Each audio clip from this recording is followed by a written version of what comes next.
सुनिए, महसूस कीजिए और सच सच बताइए, क्या मेरी शायरी दिल तक पहुंची या सिर्फ लफ्ज़ों में रह गई। आपकी एक राय मेरी अगली शायरी को बेहतर बना सकती है।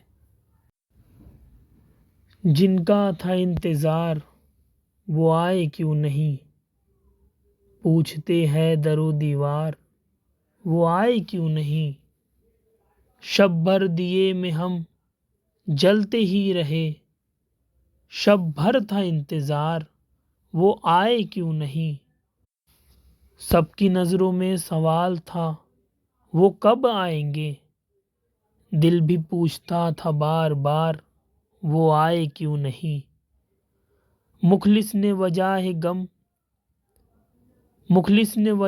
गम हमसे तलब जो की, मुंह से निकला बेख्तियार वो आए क्यों नहीं।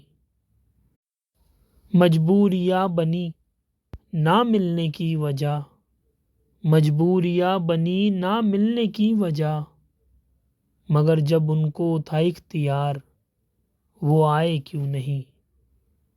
मेरी जुबां कहाँ मैं सवाल करूं उनसे, वो खुद ही कहे यार वो आए क्यों नहीं।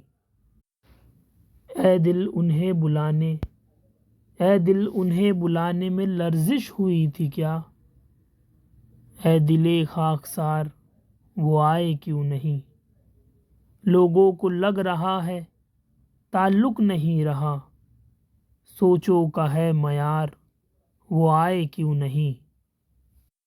जिनका था इंतज़ार वो आए क्यों नहीं, पूछते हैं दरो दीवार वो आए क्यों नहीं। अगर दिल तक पहुंची हो तो कमेंट ज़रूर करना।